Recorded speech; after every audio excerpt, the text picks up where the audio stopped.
On a quiet Sunday night, the Reyes family was sitting down for dinner. It was a normal evening. The mother was finishing the last dish in the kitchen. The father had just come home from work and looked exhausted. And the two kids were sitting at the table, barely paying attention, scrolling on their phones. Everything felt normal. Until the front door opened. Everyone turned. Standing in the doorway was their cousin Marcus.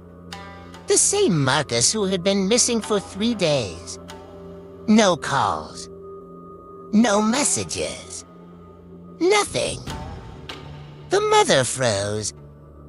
The plate slipped from her hands and shattered on the floor. She did not even look down. "Marcus, are you okay?" She said. "Where were you?" He stepped inside slowly. It looked like him. The same face. The same voice. But something about him felt off. She rushed over and hugged him tightly. Marcus hugged her back. But the hug lasted too long. "I got lost," Marcus said. The father stood up.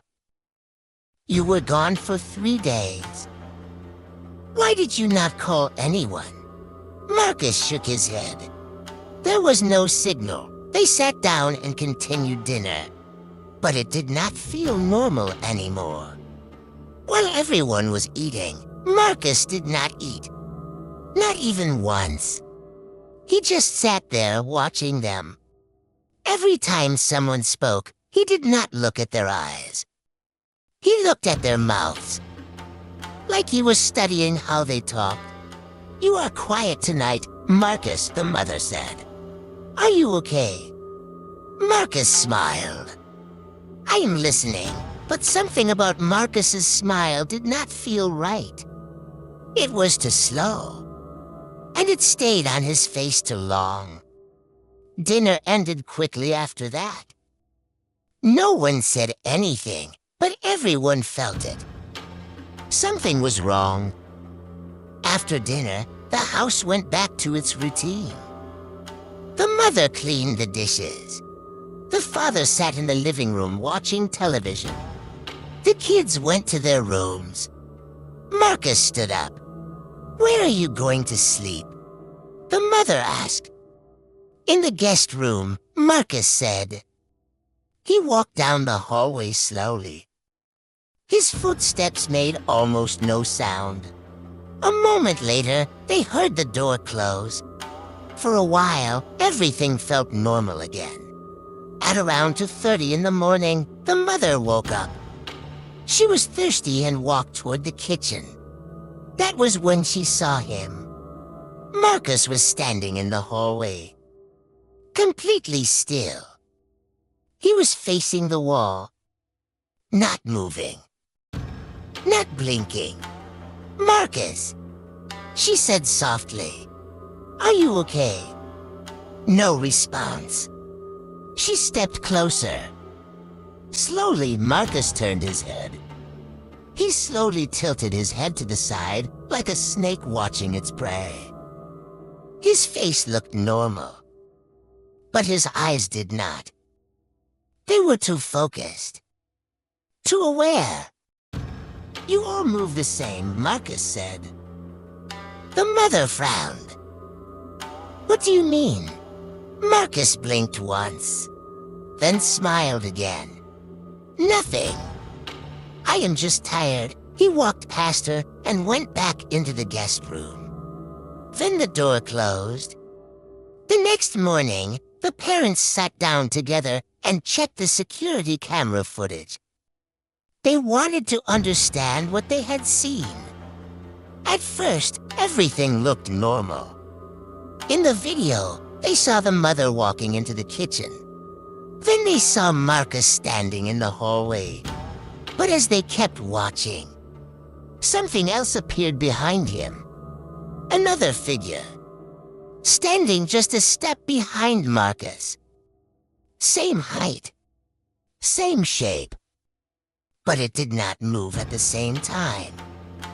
When Marcus turned his head, the figure turned a second later. The father leaned closer to the screen. "Do you see that?" he asked. The mother nodded slowly.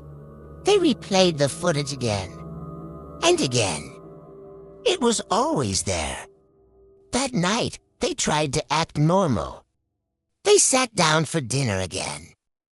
Marcus talked more, smiled more. After dinner, everyone went to bed. At around 3 a.m, the father woke up. He heard a voice coming from the living room.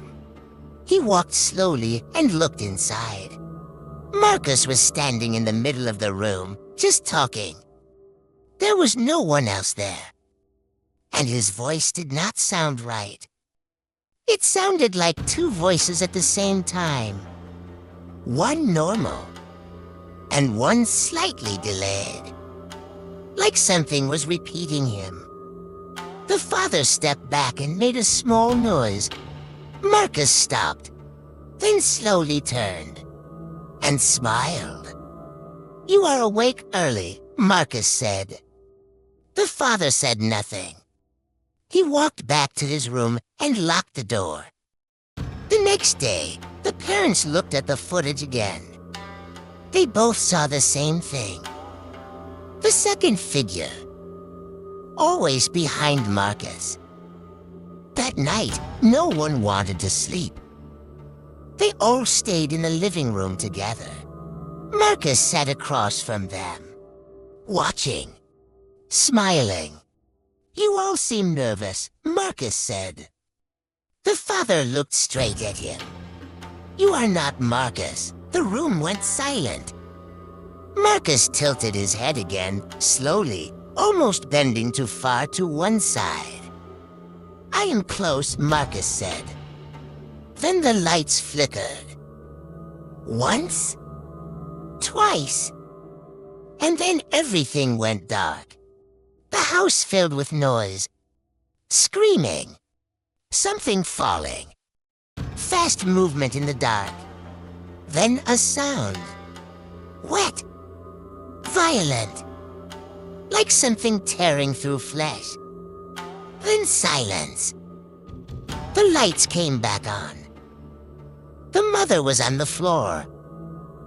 The children were crying. The father was lying in the middle of the room. His body looked twisted in a way no human body should bend. His arms were bent backward at unnatural angles, and his legs were turned in opposite directions, like they had been forced there. His face was frozen. Not in pain, but in confusion, like he did not understand what was happening before he died. Marcus stood nearby. He looked down at the dead body, then back at them. "I think I did that wrong," Marcus said. The neighbors heard screaming and yelling, so they called 911. The police arrived minutes later. They entered the house and found the father dead. Marcus did not resist when they apprehended him. He did not struggle, and he did not say a word. He just stood there, smiling the entire time. He sat there quietly, watching the officer through the glass. "I am getting better," Marcus said. The officer looked back at the road. When he checked the mirror again, Marcus was gone. The back door was still locked. There was no way out. But Marcus was gone. 3 days later, another guy was reported missing in the same town.